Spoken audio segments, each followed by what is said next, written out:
से शुरू हो रहा है दूसरा लेख, जिसका शीर्षक है कीचड़ था नहीं, बनाया उसका जो कीचड़ था नहीं।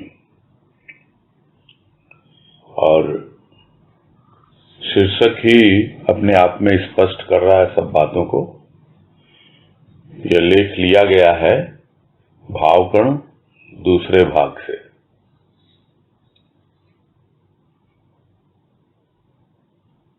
कीचड़ था नहीं, किंतु कीचड़ बना दिया गया। कीचड़ यानी मिट्टी और जल का एक ऐसा मिश्रण जो किसी काम में आता हो या ना आता हो, जो प्राणी आगे बढ़ना चाहता है उसके पांव फिसलने की संभावना बहुत ज्यादा हो जाती है। और वही कीचड़ यदि दलदल का रूप ले ले तब तो और परेशानी है। और यदि वो इतनी ऊंचाई तक आ जाए वो दलदल कि घुटने भी उसमें छिप जाएं, तो चलना असंभव। तो अलग अलग रूप होते हैं जीवन के, अलग अलग भाव और विचार होते हैं जीवन के। अन्यथा कीचड़ था नहीं, कीचड़ बना दिया गया। जिसको तुलसीदास जी ने भी यही कहा कि जब आकाश से चला पानी तो बिल्कुल शुद्ध था, और जैसे ही भूमि पर गिरा वो कीचड़ बन गया। और यही भाव इस लेख का आधार प्रतीत होता है, जिसको हम पढ़कर समझने का प्रयास करेंगे। शुरू करते हैं कि भावना अति उत्तम अर्थात जलवत, अति विशाल अर्थात नभवत। दृष्टि स्थूल, दृष्टि सूक्ष्म। सूक्ष्म पर आवरण स्थूल का। स्थूल दृष्टि का पसारा मन की गति। पर की गति स्थूल जगत में मन की प्रगति बनी तो अति उत्तम भावना में तरंगें उठने लगी विचारों की। विचार लहर है, प्रवाह है जीवन के, जिसकी गति में प्राणी दुखी भी सुखी भी। दुख सुख की तरंगों ने रूप बनाया उस कीचड़ का जो कीचड़ था नहीं।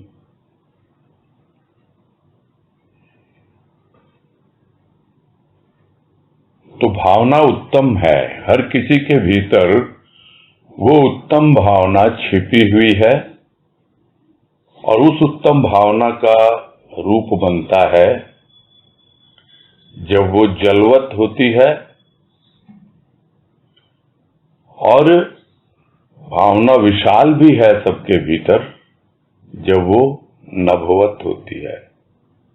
जल अपने आप में पूरी तरह शुद्ध है, आकाश अपने आप में पूरी तरह व्यापक है। आकाश को कोई छू नहीं सकता, कुछ भी उसे स्पर्श नहीं कर सकता, किंतु आकाश बादल को अपना प्रश्रय देता है। वो बादल जो जल से भरा हुआ है, और फिर वही विशाल हृदय जल को बरसाता है, और उसकी जो भावना जो विशाल हो जाती है तो अपने आप ही अनुभव करता है प्राणी कि जलवत वो भावना प्रकट हो रही है, पानी की तरह बरस रही है। अब यह निर्भर किस पर करेगा, कौन समझेगा इन सब बातों को। जिसकी दृष्टि में केवल स्थूल ही स्थूल है, वो तो इन सब बातों को समझ नहीं पाता। स्थूल का तो उदाहरण मात्र है, और उदाहरण देने से जितना भी हमारे जीवन में क्या कहा जाए, विकार है, विचार है, तरह तरह के भ्रम हैं, वो क्या उदाहरण के द्वारा हरण कर दिए जाते हैं, हटा दिए जाते हैं। हमें ही समझना होगा कि किस प्रकार हमारी दृष्टि जो बाहर की है स्थूल दृष्टि है, और किस प्रकार जो हमारी भीतर की दृष्टि है वो सूक्ष्म दृष्टि है। और उसका जो प्रारंभ होता है स्थूल और सूक्ष्म के बीच का, वो प्रारंभ होता है मन के द्वारा। तो मन जो है वो अपने आप में सूक्ष्म है, किंतु इस मन के ऊपर यह खोल चढ़ा हुआ है शरीर का, यानी शरीर का एक आवरण पड़ा हुआ है। और उसी प्रकार जो कुछ भी सूक्ष्म है वो छिपा हुआ है, वो प्रकट नहीं है, वो स्थूल दृष्टि से नहीं देखा जा सकता। सूक्ष्म दृष्टि से भी तभी देखा जा सकता है जब सूक्ष्म की समझ हो, सूक्ष्म का अनुभव हो और सद्गुरु की कृपा हो। अन्यथा सूक्ष्म दृष्टि होते हुए भी यदि वो सूक्ष्म दृष्टि स्थूल में ही रमी रहती है और स्थूल के वस्तुओं से, व्यक्तियों से, घटनाओं से ही प्रभावित रहती है, तो सूक्ष्म होते हुए भी उस पर स्थूल का आवरण पड़ा रहता है। यानी वो देख नहीं पाता, समझ नहीं पाता, क्योंकि प्रत्येक स्थूल के भीतर सूक्ष्म छिपा हुआ है। हम समझते हैं कि हम कोई कार्य कर रहे हैं, तो जो कार्य किया जाता है वो प्रकट होता है स्थूल में, किंतु उसके पहले उस कार्य करने का विचार, उस कार्य की योजना, यह सब सूक्ष्म में आती है। तब जाकर वो कार्यान्वित होता है। तो प्रारंभ होता है सूक्ष्म से और तब वो प्रकट होता है स्थूल में। तो यह तो यात्रा भीतर से बाहर की हुई, किंतु जब प्राणी बाहर से भीतर की यात्रा का प्रयास करता है, तब अपने आवरण को हटाना, जो कुछ भी स्थूल का आवरण उसकी दृष्टि पे पड़ा हुआ है, वो थोड़ा कठिन हो जाता है। और जितना भी दिखलाई पड़ता है हमें इन स्थूल की आंखों से, उसी के अनुसार हमारे मन की गति होती है। यानी जितना दूर तक हमारी दृष्टि जाती है, मन वहीं तक पहुंच पाता है जहां उसकी दृष्टि जाती है, जो उसने देखा है। और जो देखा है, और यदि वो ठीक से देखा है, बाहर की दृष्टि से भी, स्थूल दृष्टि से भी, तो भी उसे कुछ न कुछ अनुभव मिलते हैं मन को। और मन की गति उसी ओर आगे बढ़ती है, यानी मन का पसारा, मन की दृष्टि का पसारा उसी दिशा में जाता है जहां पर स्थूल दृष्टि से वो कुछ देख पा रहा है। और इसी को बाबा ने समझाया अपनी एक वाणी में कि क्यों मन के पीछे दौड़ रहे हो, थक जाओगे, शांत होके बैठो, मन की गति, मन की सीमा बहुत सीमित है। तो सीमित है मन का दायरा। तो कैसे सीमित है मन का दायरा? क्योंकि उसने जो कुछ इस स्थूल दृष्टि से अभी तक देखा है और उससे जो थोड़ा बहुत भी अनुभव प्राप्त किया है, बस वो वहीं तक दौड़ सकता है, वहीं तक उसकी पहुंच है। और उसको सभी संत महापुरुषों ने कहा, वो तुम्हारा अपना आपा नहीं है, वो तुम्हारा स्व नहीं है, वो तो पर है। तो जब तक मन स्थूल में स्थूल दृष्टि के द्वारा विचरण करता रहेगा, तब तक स्थूल की जो भी गति होगी वो मन की, वो पर की गति ही होगी। तो पर की गति होती है स्थूल जगत में और स्व की गति होती है सूक्ष्म जगत में। और जब मन के भीतर उत्तम भावना आने लगती है, तब मन अंतर्मुखी होता है और मन की गति प्रगति में बदलती है। अन्यथा लोग यही समझते हैं कि बाहर जो कुछ भी विचार आए, जो प्लानिंग की, उसके अनुसार हम जीवन अपना बना रहे हैं, हमारा रहन सहन बहुत उच्च स्तर का हो रहा है और हमने ये कर लिया, वो कर लिया, हम बड़ी प्रगति कर रहे हैं। यह सब पर की गति है। पर यानी दूसरा, अन्य, अपनी नहीं है, स्व की नहीं है, खुद की नहीं है ये।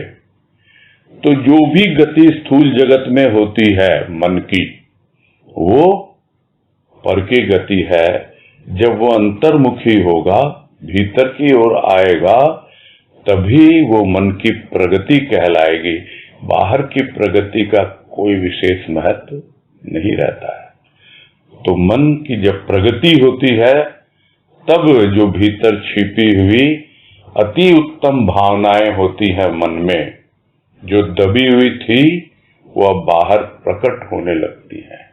जिसे हम कहते हैं कि हमारे जो संस्कार हैं, उसके कारण हम बंधे हुए थे, किंतु अब सद्गुरु की कृपा हुई है और उन संस्कारों का भेदन करके हमारे मन में तरंगे उठने लगी हैं। किसकी? विचारों की। ये प्रारंभिक अवस्था है, जब सूक्ष्म की ओर प्रवेश करता है प्राणी और देखता है कि मन अब किस ओर प्रगतिशील है, उत्तम भावना में है, तो तरंगे उठती हैं विचारों की, भावों की नहीं, विचारों की। क्योंकि जो भी तरंगे हैं वो सतह पर हैं।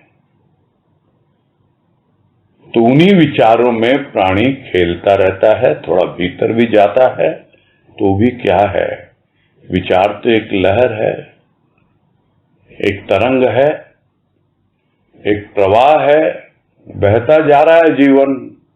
उसी तरह मन भी बहता जा रहा है। अब किस दिशा में जा रहा है, किस दिशा में नहीं जा रहा है, जब वही तरंगे ऊपर उठती हैं ऊंचाई की ओर, तो लगता है कि बहुत प्रगति हो रही है और बहुत सुख मिलता है उसे। और वही तरंगे जब नीचे की ओर आ जाती हैं,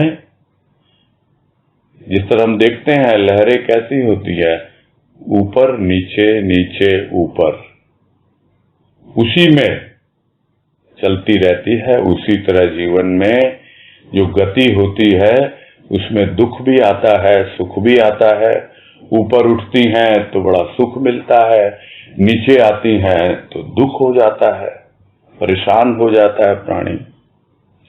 और जब इन्हीं तरंगों में खेलता रहता है मन, दुख और सुख की तरंगों में, तो था तो वो पानी, किंतु तरंगों ने उसका रूप बना दिया कीचड़ का। यानी वो मन दुख और सुख में ही रमा हुआ है। इस मन में कीचड़ था नहीं, किंतु मन समझ नहीं पाया। यदि उत्तम भावना में पहुंचता तो अलग तरंगे उठती विचारों की और मन की प्रगति होती, किंतु जब स्थूल भावना को ही प्रगति मान बैठा है तो दुख सुख की तरंगों में ही खेलता है और जो तरंगे उठ रही हैं भीतर जलवत मन में, वो कीचड़ का रूप धारण कर लेती है, कभी सुख तो कभी दुख। आगे है, विचारों की नौका चलने लगी उत्तम भावना पर। कीचड़ था तो नहीं, बन गया दो विपरीत धाराओं के मिलने से। मिट्टी में जल सना कीचड़ कहलाया, मानव माया में लपटा जीव बना, तन पर मन लुभाया पतन हुआ, सूक्ष्म में स्थूल मिला सृष्टि बिरंगी हुई। जिस प्रकार जल में एक बूंद तेल डालने की अवस्था, प्रकाश में अंधकार मिला कुहासा छाया, भावना में विकार मिले तो जीवन का राज अर्थात रहस्य समझना दुर्लभ, सुख में दुख मिला तो विचारों के झूलन ने आकाश पाताल दिखलाए।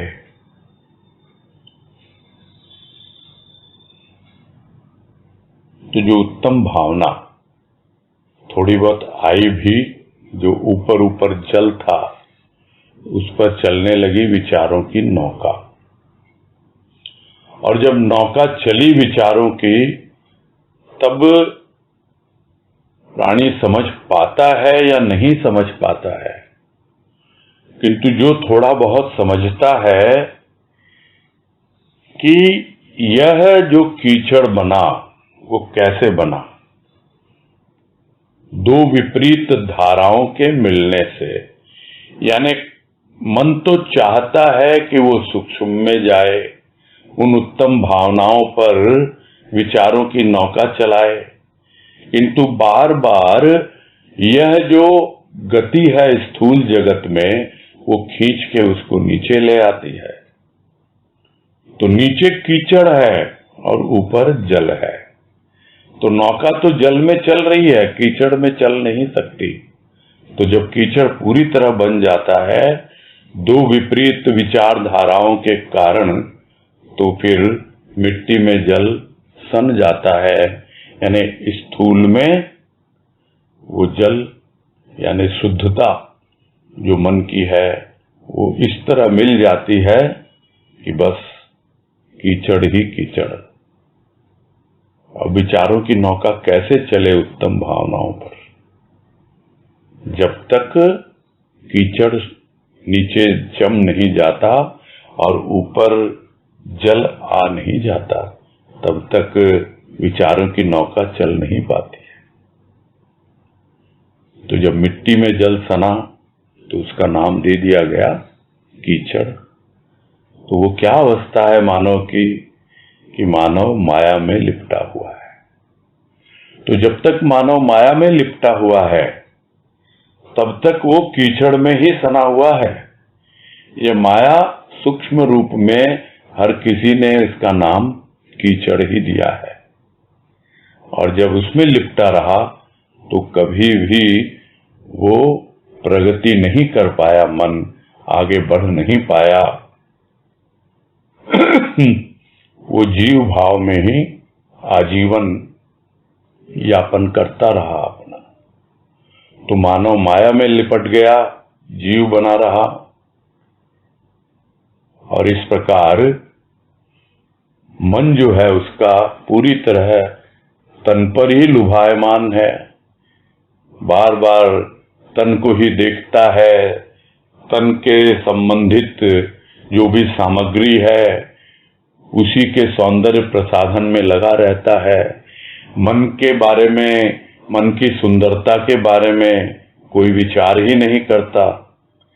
तो वो मन जो तन पर लुभायमान है लुभाया हुआ है, तो तन का तो एक स्वाभाविक रूप में अपने आप ही क्षय होता है, किंतु मन का पतन होने लगता है। पतन यानी वो आया तो था उत्थान के लिए, ऊपर उठने के लिए, किंतु कुछ ऐसा माया में लिपट गया, जीव भाव में रमा रहा, तो उसका पतन हो गया, यानी नीचे की ओर गिर गया।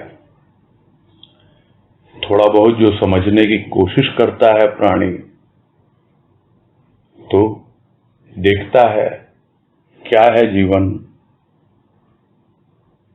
स्थूल और सूक्ष्म का मिश्रण ही है, किंतु क्या ये कीचड़ की तरह मिला हुआ है कि स्थूल में सन गया सूक्ष्म और सूक्ष्म में सन गया स्थूल, तो वो कीचड़ बन गया।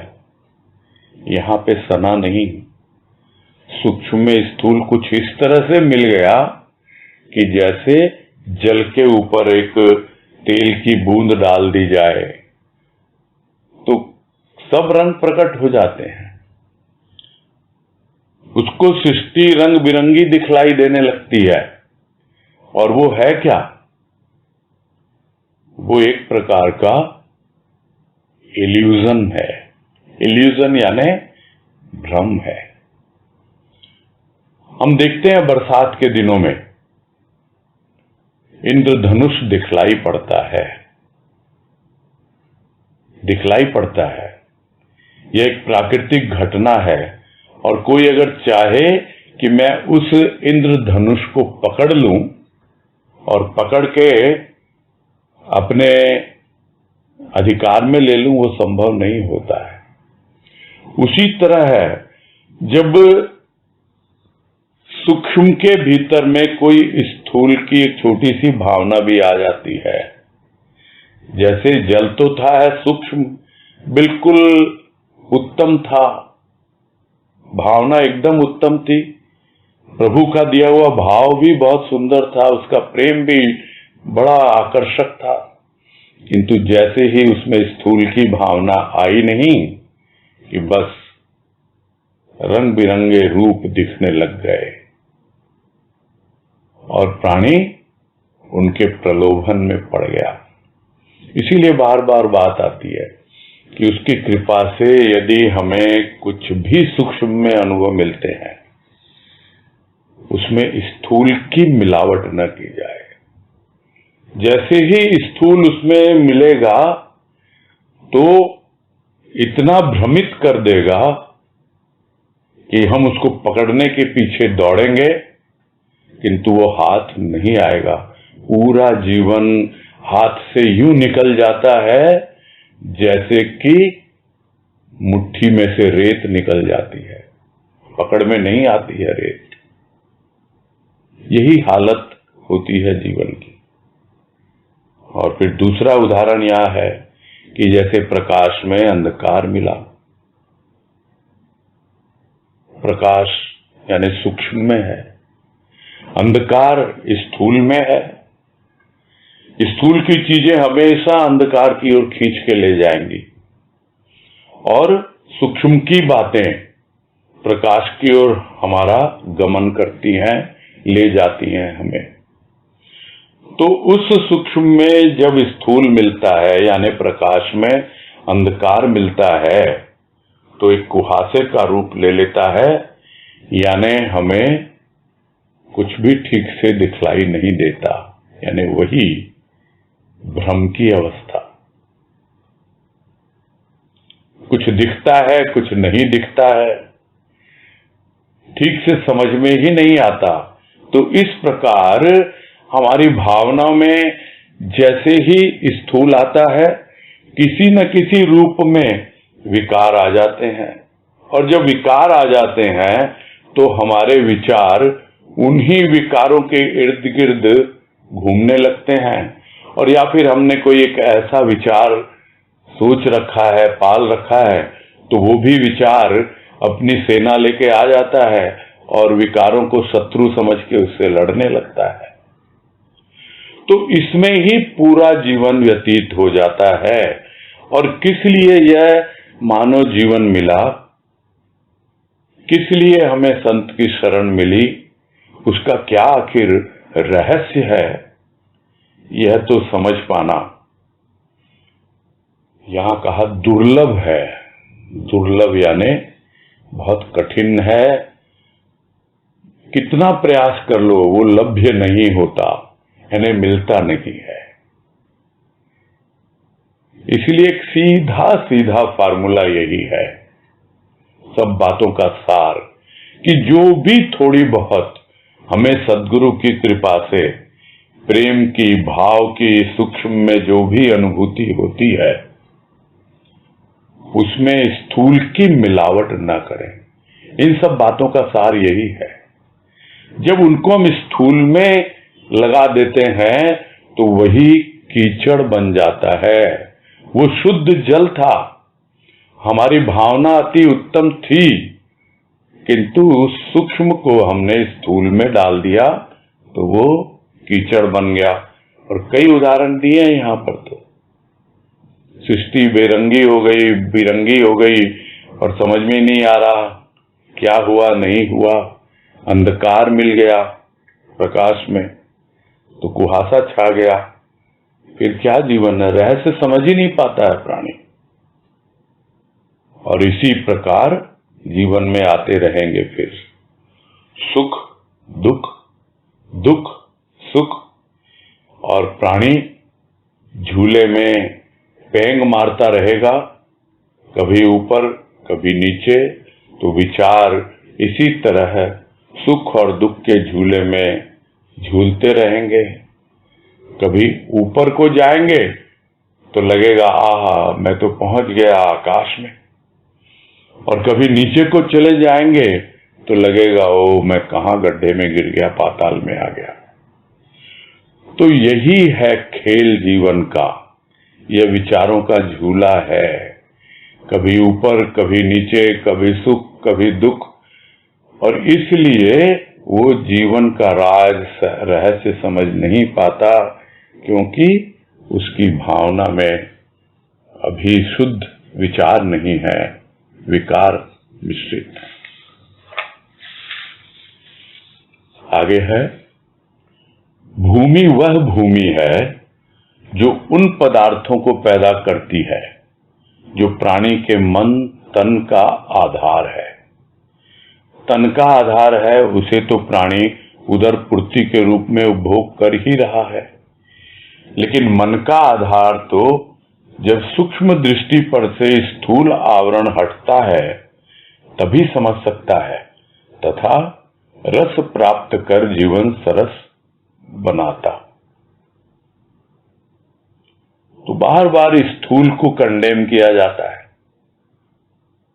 कंडेम किया जाता माने बुराई की जाती है उसकी, किंतु भाई पैदा तो इस भूमि पर ही हुए हैं ना, और भूमि भी कुछ पैदा करती है। किस लिए करती है? इसलिए ताकि प्राणी कुछ न कुछ उसका उपयोग करे, उपभोग करे, और उसका तन और मन दोनों ही स्वस्थ रहे। तो भूमि तो वह भूमि है ये जो उन पदार्थों को पैदा करती है जो प्राणी के तन और मन का आधार है। मन का आधार इस प्रकार है कि यदि तन ही स्वस्थ नहीं होगा तो फिर मन तो उस अस्वस्थ तन के पीछे ही भागता रहेगा। हम सुनते आए हैं, healthy mind resides in a healthy body, यानी स्वस्थ शरीर में ही स्वस्थ मन का वास होता है।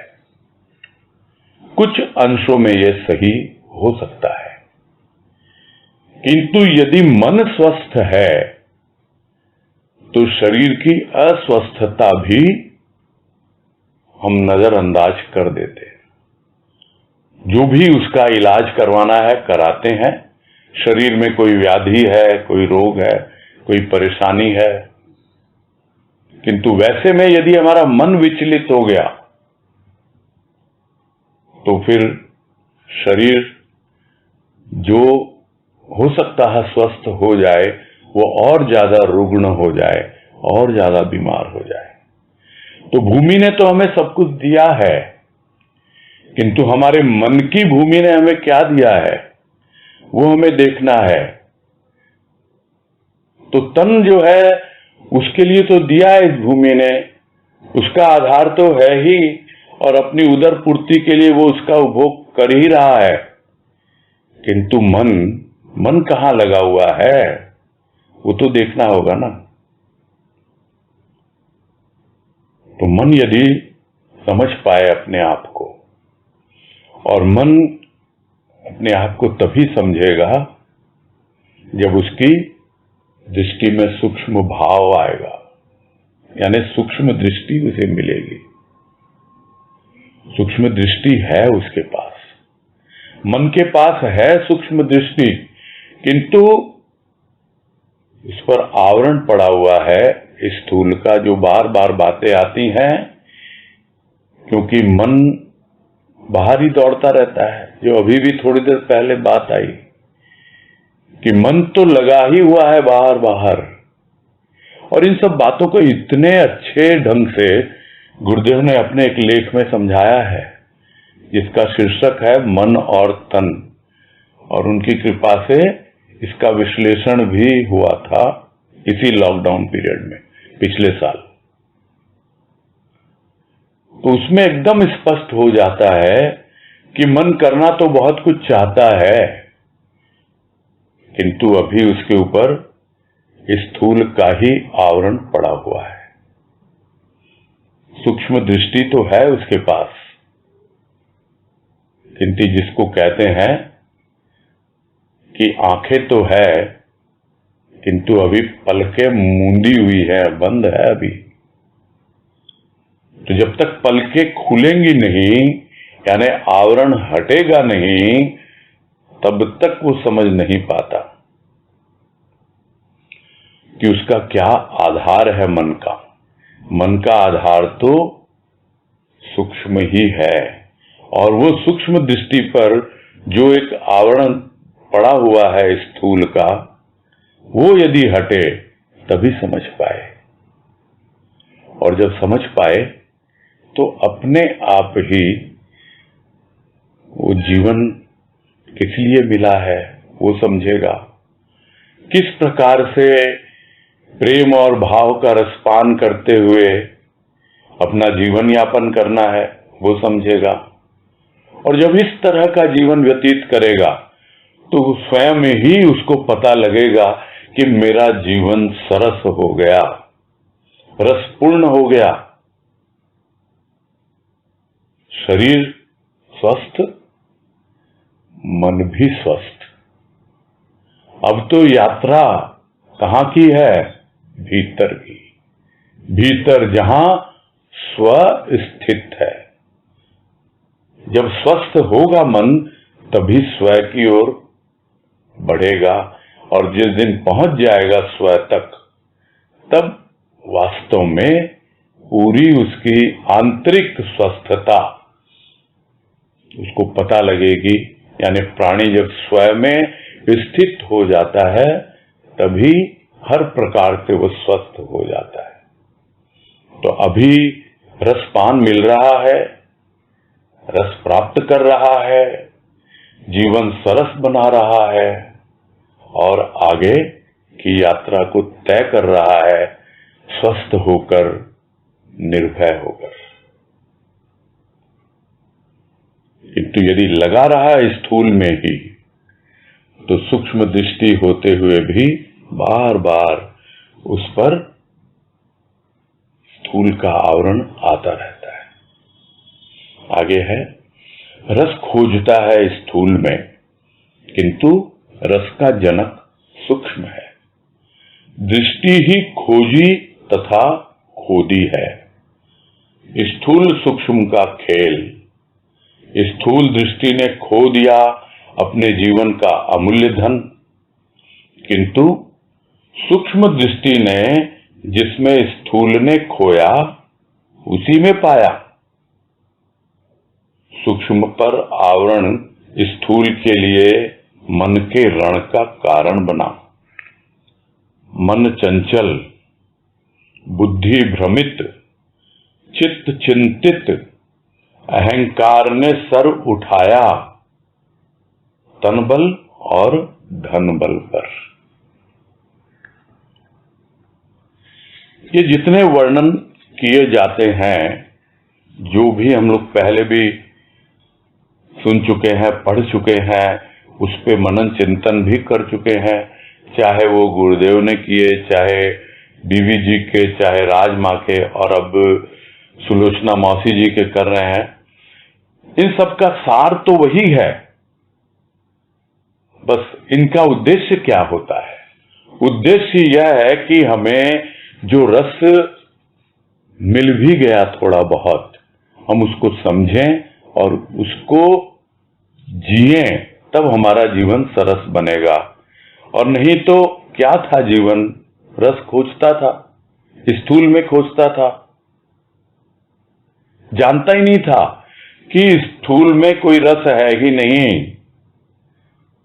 रस का उद्गम तो सूक्ष्म से ही है। यह रस जो है उसका जनक, जनक यानी जन्म देने वाला, उसको पैदा करने वाला सूक्ष्म है। तो जब तक सूक्ष्म में रस नहीं मिलेगा, स्थूल में कितना भी आप कह दो, कोई वस्तु है, बड़े आरामदायक गद्दा है, बहुत फर्स्ट क्लास एसी चल रहा है, बहुत मीठा मीठा संगीत चल रहा है, और अपने आप से आराम से सोना चाहता है कोई, किंतु मन शांत नहीं है, रस नहीं मिल रहा। बाहर सारे उपादान उपस्थित हैं और उस रस को वो खोज रहा है इन सब उपादानों में, स्थूल के उपादानों में। जान नहीं पाता कि उस रस का जनक तो सूक्ष्म है। तो दृष्टि ही है सबकी अपनी अपनी। दृष्टि ही खोजती है और दृष्टि ही खोदती है। तो यह बातें भी आती रहती हैं कि खोजना है क्या? खोजना तो खोदना है। तो यह शरीर है स्थूल, इसके भीतर है सूक्ष्म। जैसे पृथ्वी है स्थूल, उसके भीतर है जल। जब तक खोदेंगे नहीं तब तक वो जल मिलेगा नहीं। वैसे ही स्थूल में सूक्ष्म है, तो सारा जीवन खोजना है और खोदना है, और ये खेल स्थूल और सूक्ष्म के चलते ही रहते हैं। जब तक स्थूल में रमा रहेगा, स्थूल दृष्टि से देखता रहेगा, तो जितना भी उसके जीवन का अमूल्य धन है, क्या अमूल्य धन है जीवन का? समय। समय से मूल्यवान कुछ भी नहीं है। उसका अमूल्य धन मानव जीवन का, अपना जीवन जो लेके आया है मानव, उसका अमूल्य धन दे के भेजा है परमात्मा ने कि इतना समय तुमको मिलता है, जो करना है वो कर ले, पता नहीं फिर कब।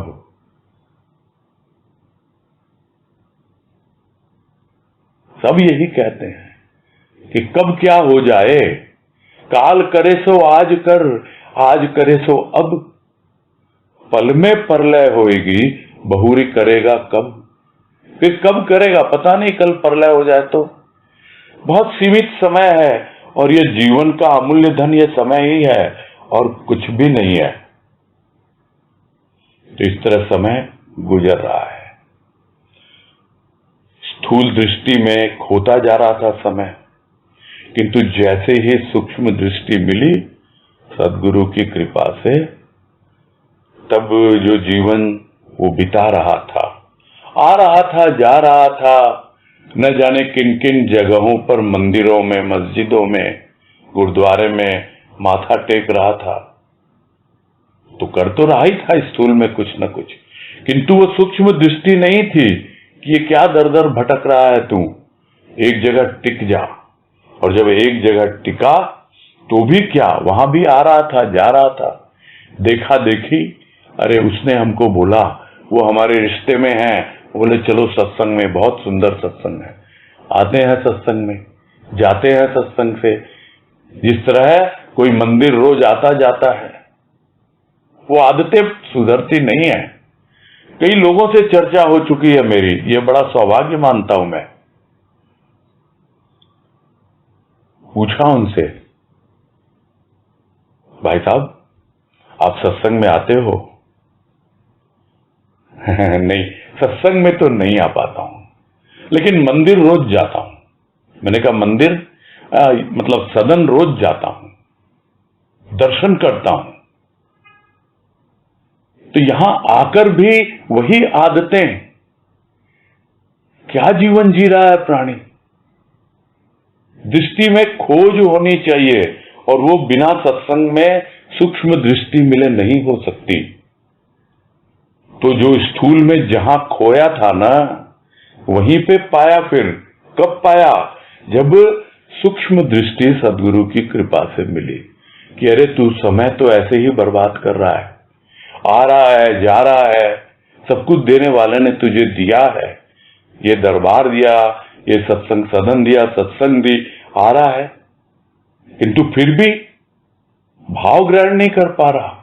जो बार बार देना चाहता है तेरा इष्ट तुझे, वही खोया था, समय खोया था, लगाया था, किंतु अब कोई ग्लानि नहीं है। अब उसकी कृपा से सूक्ष्म दृष्टि मिल गई, और जहां खोया था वहीं पे पाया उसने।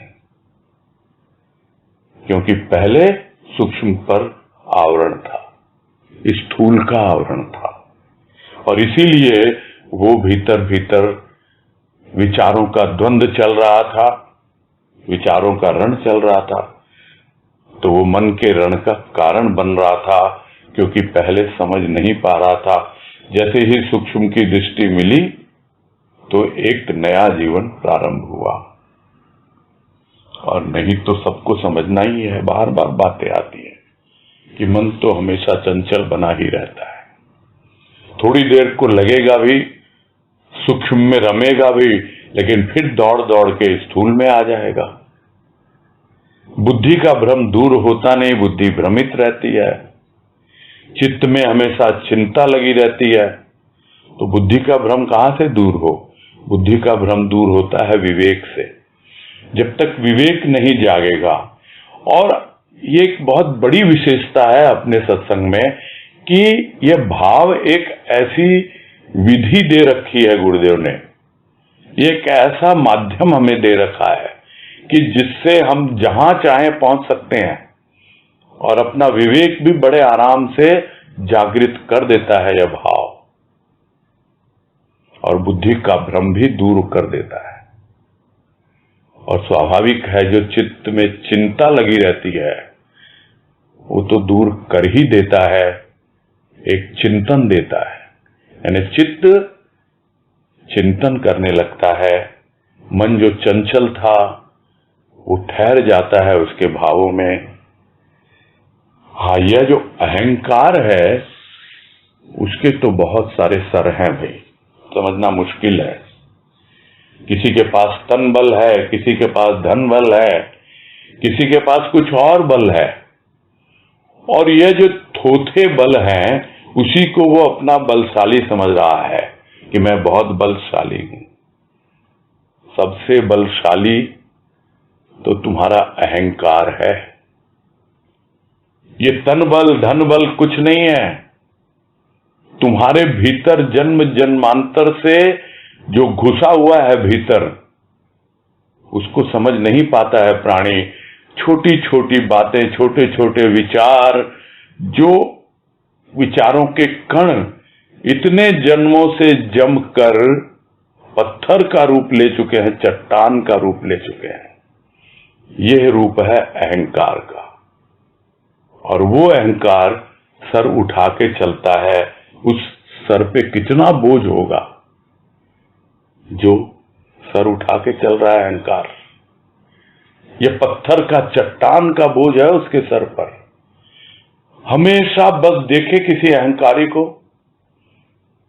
पूछना ही नहीं पड़ता, उसकी भाव भंगिमा, उसकी बॉडी लैंग्वेज बता देती है।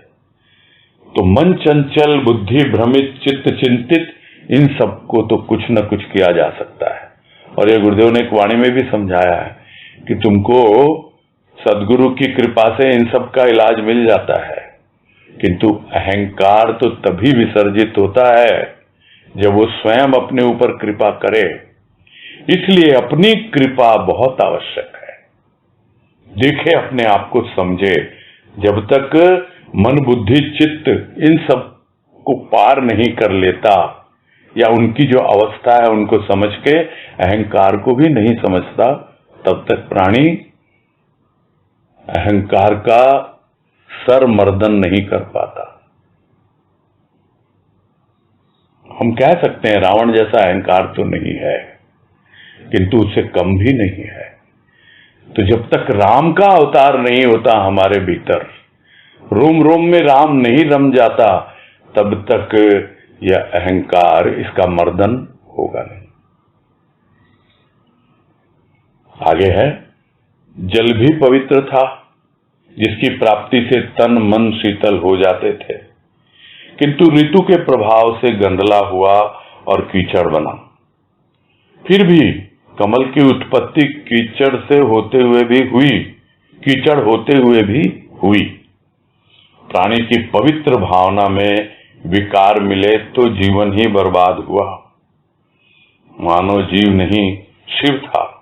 सत्यम शिवम सुंदरम, इस वाक्य की उत्पत्ति भी इसी मानव के मुख से हुई, जो जीव नहीं शिव है। शिव की भावना ने ही सत्य को प्रकट किया। सत्य सत्य है, शिव उसकी भावना और सुंदर उसका रूप। सूक्ष्म दृष्टि से देखा जाए तो ऐसी उच्च भावना न होती तो कैसे ये भाव हृदय से व्यक्त होते। निरर्थक माया का उपासक बन जीव बना। आकाश है तो सूर्य तो उदय होगा ही। इसी प्रकार आनंदमयी भावना में सत्य रूपी सूर्य उदय हुआ।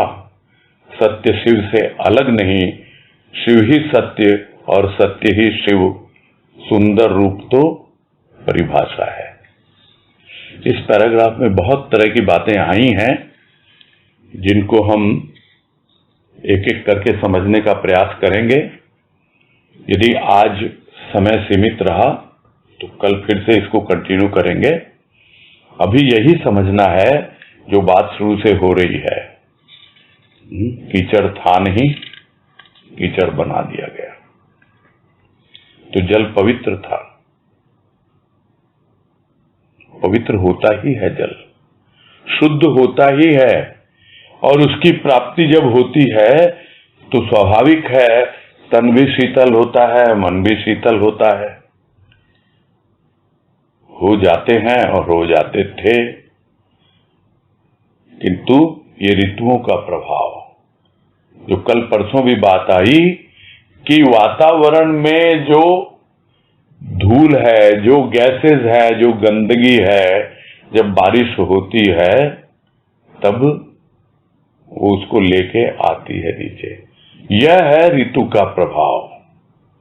और यदि वो सीधे सीधे जल हम उसको इकट्ठा न कर पाए जो आकाश से आ रहा है और दो चार बारिश के बाद स्वच्छ हो जाता है, यदि उसे हम एकत्रित नहीं कर पाए तो वो जमीन पे गिरेगा ही गिरेगा और गंदा होगा ही होगा और कीचड़ का रूप भी ले लेगा।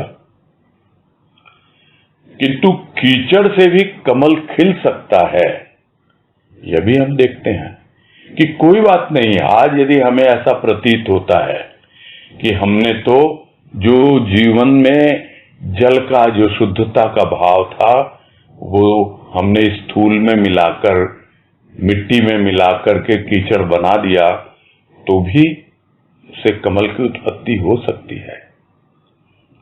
किंतु कैसे होती है वो भी गुरुदेव ने हमें समझाया। बाबा बलदेव वाणी में है कि जल से कमल तभी खिलता है जब जल अपनी मुग्धावस्था में होता है। मुग्धावस्था यानी बिल्कुल शांत होता है। वो जल यदि स्नान के लिए, पान के लिए यानी पीने के लिए, इन सब के लिए यदि व्यवहार किया जाए, जो कीचड़ युक्त जल है, तो हमेशा वो गंदला ही बना रहेगा। किंतु जब शांत हो जाता है तब नीचे जमता है वो मल, और जब मल से निकलता है कुछ, इसीलिए उसका नाम पड़ा कमल। जल से निकला इसलिए नाम पड़ा जलज। तालाब में पैदा हुआ सर यानी तालाब, वहां से निकला तो उसका नाम पड़ा सरोज। पंख से निकला, पंख यानी कीचड़, तो उसका नाम पड़ गया पंकज। तो ये सब कमल के ही नाम है।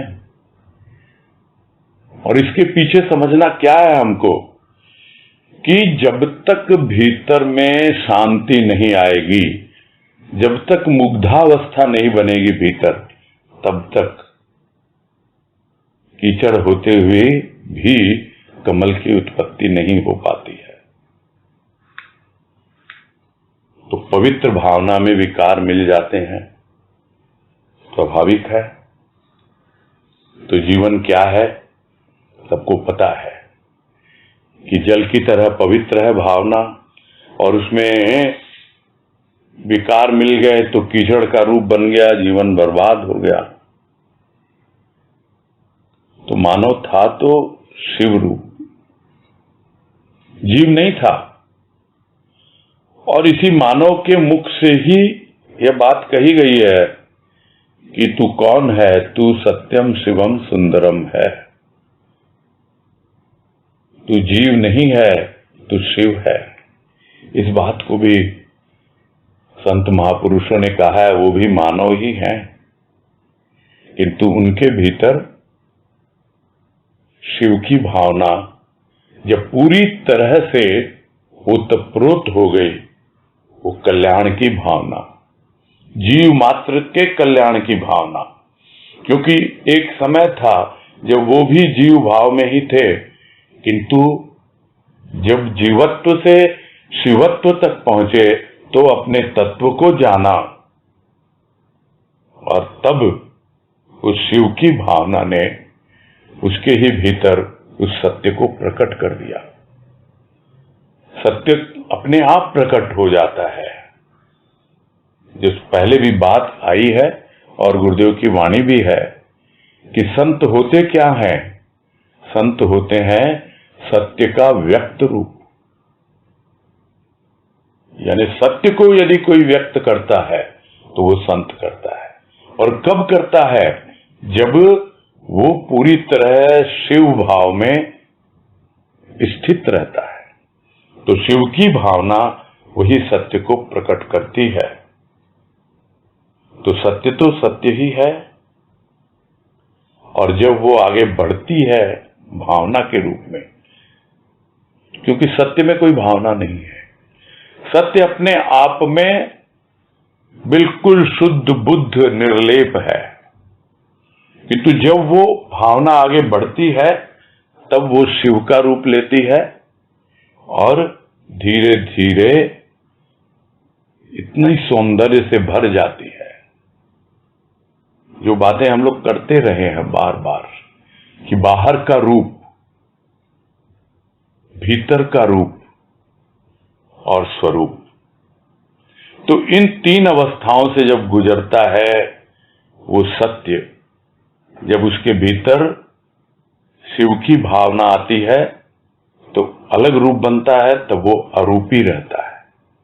और जब वाणी के द्वारा मुख से प्रकट होता है, किसी और रूप में प्रकट होता है, यानी स्थूल रूप वो ग्रहण करता है, तब उसका रूप सुंदर बन जाता है। तो सत्य ही है। उस सत्य की भावना वो शिव कहलाती है, और उस सत्य का रूप वही सुंदर कहलाता है। तो सूक्ष्म दृष्टि से यदि देखा जाए तो ऐसी उच्च भावना यदि न हो किसी के भीतर, यानी वो शिव की भावना, कल्याणकारी भावना, तो कैसे ये जो भाव है जो हृदय में वो व्यक्त होते नहीं हो पाते हैं। खुद का तो कल्याण हुआ ही हुआ है, संत अनुभव करते हैं और फिर उसे व्यक्त भी करते हैं उन उच्च भावनाओं को। तो जो उच्च भावना कौन सी है? वो सत्य की भावना है। सत्य को व्यक्त कर रहे हैं, अपने हृदय में अनुभव कर रहे हैं। हृदय में वो कल्याणकारी भाव है शिव का, और तब जाकर वो व्यक्त होती हैं वो बातें। अन्यथा जो निरर्थक माया का उपासक रहता है वो कभी भी जीव भाव से ऊपर उठ ही नहीं पाता है। तो एक है माया का उपासक और एक है शिव का उपासक। उपासक क्या? वो तो शिव बनने की प्रक्रिया में लग चुका है। उसमें जीव भाव धीरे धीरे कम होता चला जाता है, और जिस दिन पूरा शिवत्व को उपलब्ध हो जाता है वही संत का रूप बन जाता है, जो सत्य को अभिव्यक्त करता है। और नहीं तो प्राणी माया में ही लिपटा रहता है, माया में ही खेलता रहता है और माया की ही उपासना करता रहता है और जीव भाव में ही जीता रहता है। तो समझना चाहिए प्राणी को कि भाई भीतर में है घटाकाश, आकाश है भीतर। अभी निरर्थक विचारों के द्वारा, विकारों के द्वारा वो आच्छादित है, इसलिए भीतर सूर्य होते हुए भी कभी लगता ही नहीं कि मेरे भीतर ज्ञान का सूर्य उदय हुआ है, क्या आनंदमयी भावना का सूर्य उदय हुआ है। किंतु संत बतलाते हैं, हमें हौसला देते हैं, धैर्य रख, आकाश है तेरे भीतर। जो भी निरर्थक है विचार विकार, वो सब जब हट जाएंगे तो सूर्योदय होगा ही होगा। तो आकाश है तो सूर्य तो उदय होगा ही। तो इसी प्रकार की आनंदमयी भावना जब जीवन में लेके चलता है तब सत्य रूपी सूर्य का उदय होता है। और वो सत्य शिव से अलग नहीं है और शिव सत्य से अलग नहीं है। तो सत्य और शिव तो दोनों एक दूसरे से गुथे हुए हैं, किंतु जब वो व्यक्त होता है, प्रकट होता है, तब वो एक भाषा का रूप ले लेता है। उसका रूप जो है वही सुंदर कहलाता है। यानी सत्य और शिव दोनों एक दूसरे से ओतप्रोत हैं और सुंदर जो प्रकट हो रहा है, सुंदर रूप, वो तो उसकी भाषा है, उसकी परिभाषा है समझने समझाने के लिए कि बाहर का जो भी रूप दिखता है, चाहे शब्दों में, वाणी में, चाहे उसकी मूर्ति में, चाहे उसके चित्र में, किसी भी प्रकार की भाव भंगिमा में वो सुंदर लगता है हर तरह। और इसीलिए कहा जाता है श्याम सुंदर। भले ही बाहर से श्याम है, बाहर का रूप महत्वपूर्ण नहीं है, सुंदर है वो। सुंदर क्यों है? क्योंकि उसके भीतर सत्य और शिव दोनों ही ओतप्रोत हैं, विद्यमान। बस यही पूरा कर।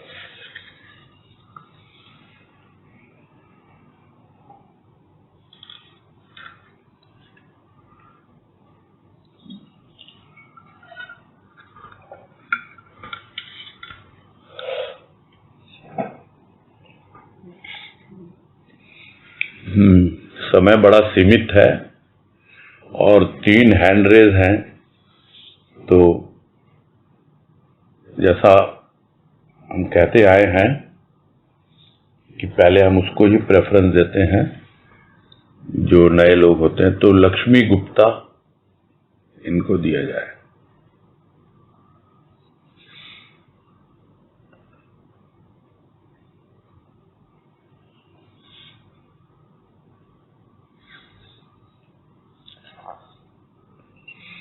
अनम्यूट कीजिए। भैया जी हमका अनम्यूट नहीं हो रहा शायद। अच्छा, चलो हो गया अभी। हाँ हो अभी। हरिओम हरिओम। हाँ हरिओम। हाँ बोल। आपकी आवाज थोड़ी डिस्टर्ब होके आ रही है। आवाज। बोलिए। रहे थे कि स्वस्थ हो जा, स्वयं स्थित होना ही स्वस्थ होना है। क्या आवाज आ रही है? हाँ आ रही है, बोलिए। हाँ समझ में आ गया आप क्या पूछ रहे हैं। भी सुनी हुई है गुरुदेव की। हाँ जी, तो ये स्वस्थ होना, ये स्वयं स्थित होना, ये क्या होता है? कैसे जाने स्वयं स्थित कैसे हुआ जाता है? वो तो गुरुदेव ने बहुत अच्छे से समझाया है, पूरा लेख है उनका, और राजमा ने उसका विश्लेषण भी किया हुआ है, और गुरुदेव की कृपा से हमसे भी हुआ था उसका विश्लेषण। प्रकृति और स्वभाव, वो भाव के माध्यम से जब आप स्वयं में पहुंच जाते हो तो वो आपका स्वभाव बन जाता है, यानी आप स्वयं में स्थित हो जाते हैं। बस इतना सा है। भाव स्वभाव बन जाए तो वो स्वयं स्थित होना है। पहले भाव स्वभाव में पहुंचाएगा, आपको स्वयं में पहुंचाएगा, और फिर वो भाव ही आपका स्वभाव बन जाएगा। इसका मतलब आप स्वस्थ हो गए, आप स्वयं में स्थित हो गए।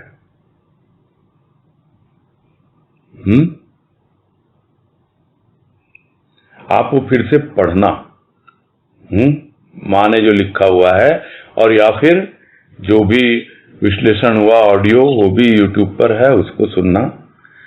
ये संक्षेप में उसका सार यही गुरुदेव ने बतलाया कि भाव के द्वारा आप आगे बढ़ते जाओ और पहुंच जाओ, वो भाव आपको पहुंचा देगा स्वयं तक। उसके बाद भाव का काम पूरा हो जाता है, और जब आप स्वयं में पहुंच गए तो वो अवस्था तो रहती नहीं है ज्यादा देर। फिर जब आप लौट के आएंगे तो फिर भाव आपका स्वागत करने के लिए तैयार खड़ा है वहीं पर। तो फिर जो जीवन होगा वो भाव ही आपका स्वभाव बन जाएगा, और यही उसकी पहचान है कि वो स्वयं में स्थित हो गया। ठीक है भैया। प्रणाम भैया। हाँ, हरिओम हरिओम। नहीं अब समय है नहीं, हम और ले नहीं पाएंगे अब। Recording stopped. पूरा करते हैं। ठीक है भैया जी। हरिओम भैया जी। हाँ हरिओम हरिओम। सबको हरिओम। हरिओम सबको हरिओम। सबको हरिओम। हरिओम। हरिओम। हाँ सबको हरिओम।